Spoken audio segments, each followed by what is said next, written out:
कि शायद ये ज़र्फ है हमारा जो खामोश हूं अब तक, वरना तो तेरे ऐब भी मालूम है सारे, और हर जुर्म मेरी जात से मंसूब है इतना, क्या मेरे सिवा शहर में मासूम है सारे। जब मेरे वालिद मुनव्वर आना खराब हो सकते हैं तो फिर तो ये लोग तो बहुत बुरे हुए हैं भाई। ये तो मतलब मेरे वालिद की क्या गलती थी?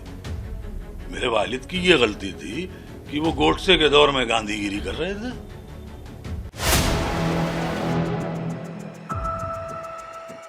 अबू आजमी और पल्लवी पटेल के बाद अब शायर मुनव्वर राणा के बेटे ने भी की औरंगजेब की तारीफ। इस वीडियो में हम इसी पर करेंगे बात। नमस्कार, 4 PM पर आप सभी का स्वागत है। सपा विधायक अबू आसिम आजमी द्वारा औरंगजेब की तारीफ करने के बाद ये मामला तूल पकड़ता जा रहा है। हर रोज औरंगजेब पर किसी न किसी का बयान सामने आ रहा है जिस पर बवाल मच रहा है। जिस तरह से अबू आजमी ने औरंगजेब की तारीफ की थी, उसके बाद उनका महाराष्ट्र समेत देश भर में विरोध हुआ, उनके पुतले फूके गए, महाराष्ट्र विधानसभा से उनको निलंबित भी कर दिया गया। वहीं उसके बाद से औरंगजेब को लेकर विवाद छिड़ गया है। यूपी विधानसभा में भी योगी आदित्यनाथ ने कहा था कि एक बार सपा विधायक को यूपी भेज दो, मैं उसका इलाज कर दूंगा। वहीं सिराथू से विधायक पल्लवी पटेल ने भी औरंगजेब की तारीफ की थी। वहीं अब मशहूर और मरहूम शायर मुनव्वर राणा के बेटे ने भी औरंगजेब के कसीदे पढ़े हैं और उन्होंने शाराना अंदाज में अपनी बात रखी है। उन्होंने एक्स पर एक पोस्ट भी किया और एक बयान भी दिया है। जी हाँ, पहले आपको हम दिखाते हैं कि मुनव्वर राणा के बेटे ने एक्स पर क्या कुछ लिखा है, उसके बाद आपको वो बयान भी हम सुनाते हैं, बताते हैं। वो लिखते कि वजारत चंद घंटों की महल मीनार से ऊंचा, मैं औरंगजेब हूं, अपने लिए खिचड़ी बनाता हूं, बस इतनी इल्तिजा है तुम इसे गुजरात मत करना, तुम्हें इस मुल्क का मालिक मैं जीते जी बनाता हूं, मुझे इस शहर की सब लड़कियां अदाप करती हैं, मैं बच्चों की कलाई के लिए राखी बनाता हूं। या तो कुछ इस अंदाज में मुनव्वर राणा के बेटे ने एक्स पर औरंगजेब को लेकर यह पोस्ट किया। जी हाँ, वही बयान में वो कहते हैं कि आधा सच पूरे झूठ से ज्यादा खतरनाक होता है। उनका कहना है कि औरंगजेब को जैसे दिखाया जा रहा है वो इतने बुरे नहीं थे।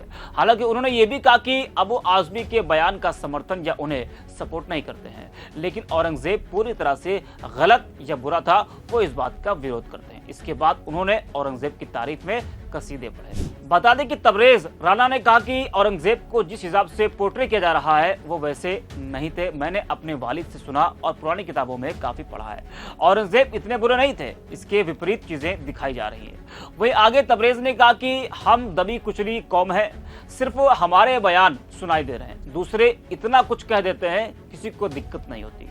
जरा सुनिए तबरेज राणा ने क्या कुछ कहा है। 48 साल हुकूमत की है औरंगजेब ने। 48 साल में अगर वो हमारे हिंदू भाइयों का कत्लेआम करता तो कितने कर लेता, रह जाते हमारे हिंदू भाई। अगर वो खुदा न करे हमारे मंदिर शहीद करता तो क्या हमारे मंदिर बचते? 48 साल में यहाँ 10 साल की हुकूमत नहीं है, कितनी जगह बुलडोजर चल गया, उसे 48 साल का वक्त मिला था। तब ना आप थे ना सोशल मीडिया थी, वो जो चाहता कर लेता, नामो निशान मिट जाता। अगर वो इतना आतंकी होता तो। एक बड़ा अहम सवाल इस बीच आता है कि इस मामले को लेकर के अबू आसिम आजमी जो हैं उनके ऊपर तमाम मुल्क में जगहों पर मुकदमा लिख दिया गया। क्या कैसे देखते हैं आप और क्या कहेंगे इसको लेकर, जिस तरह से उन पर कार्रवाई की गई उनके सिर्फ एक बयान को लेकर? वो एक जैसे कि मैं मुनव्वर राणा साहब का बेटा हूँ तो फुटपाथ पर भी होगी महल की ज़बान में, हम गुफ्तगू करेंगे गज़ल की ज़बान में। तो एक उस्ताद शायर का शेर है, उसमें गज़ल का एक मतला है कि जो इस हालात पे है अबू आसिम साहब पे, जो आप कह रहे हैं कि मुकदमे हुए और ये वो, तो उनका शेर है कि शायद ये ज़र्फ है हमारा जो खामोश हूँ अब तक, वरना तो तेरे ऐब भी मालूम है सारे, और हर जुर्म मेरी ज़ात से मंसूब है इतना, क्या मेरे सिवा शहर में मासूम है सारे। सिर्फ हम ही निशाना बनते हैं, हम तो कुछ भी कर दें बुरे हैं। भाई मैं कह रहा हूँ औरंगजेब खराब था, मैं कह रहा हूँ कि एक अच्छा भला आदमी वो था बहादुर शाह जफर, वो भी खराब था। हम मान लेते हैं अलाउद्दीन खिलजी भी खराब था, ये भी खराब निकले। बाद में ये जो और भी लोग आ गए सब खराब, हमारे माफिया बदमाश जो निकले, जो उनको जिताती रही पब्लिक, वो आज आसानी से घूम रही है, सब खराब। जब मेरे वालिद मुनव्वर राणा खराब हो सकते हैं तो फिर तो ये लोग तो बहुत बुरे हुए हैं भाई। ये तो मतलब मेरे वालिद की क्या गलती थी? मेरे वालिद की ये गलती थी कि वो गोडसे के दौर में गांधीगिरी कर रहे थे। तो हमारा तो सिर्फ ये, हम तो ऊफ भी कर दें तो बहुत है। हम तो ये मतलब हमारा हाल इस वक्त ये है कि आप मेरा गला दबाइए और मेरी आंखें भी बाहर ना हो, कैसे मुमकिन है? आखिरी सवाल रहेगा, बड़ा अहम सवाल है कि जिस तरह से आज के दौर में 400 साल पहले, 500 साल पहले या 200 साल पहले जो पूर्व में चीजें हुई उनको बार बार कुरेदा जाता है और उन पर सियासत कहीं ना कहीं आके ठहर जाती है, उन पर चीजें बेस बन जाता है, मौजूदा वक्त की जो स्थिति है उसे सब भूल जाते हैं।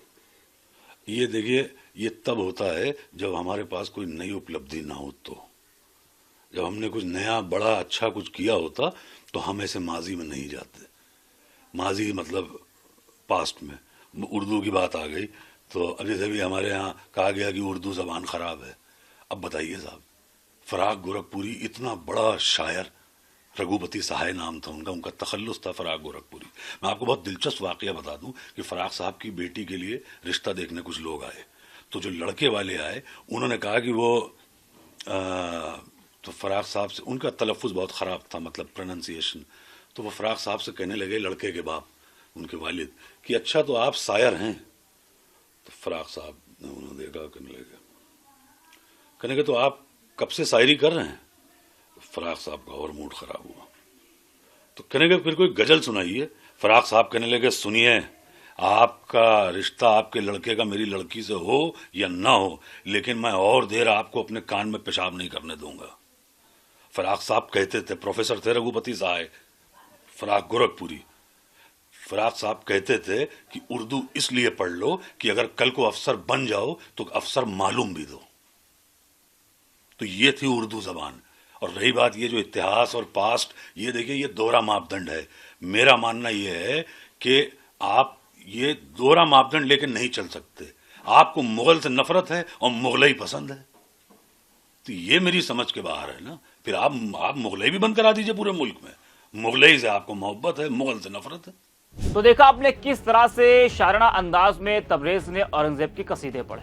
इस विवाद की शुरुआत महाराष्ट्र से हुई जब सपा के विधायक अबू आसिम आजमी ने औरंगजेब की कसीदे पढ़े थे। जी हाँ, आजमी ने मुंबई में मीडिया से बात करते हुए कहा था, सारा गलत इतिहास दिखाया जा रहा है, औरंगजेब ने कई मंदिर बनवाए, औरंगजेब क्रूर नहीं था। सपा नेता ने कहा था कि मैंने औरंगजेब के बारे में जितना पढ़ा है, उसने कभी भी जनता का पैसा अपने लिए नहीं लिया। उसका शासन बर्मा तक फैला हुआ था। उस समय देश को सोने की चिड़िया कहा जाता था। उन्होंने कहा था कि मुझे लगता है कि वह एक महान प्रशासक थे। उसकी सेना में कई हिंदू कमांडर भी थे। जी हाँ, तो ये बयान दिया था अबू आसिम आजमी ने, जिसके बाद लगातार कई नेताओं के जो बयान है वो सामने आ रहे हैं। पल्लवी पटेल ने भी औरंगजेब की तारीफ की थी, वहीं उसके बाद अब मुनव्वर राणा के बेटे ने भी औरंगजेब की तारीफ की। तो इस वीडियो में इतना ही। अधिकतर 4 PM।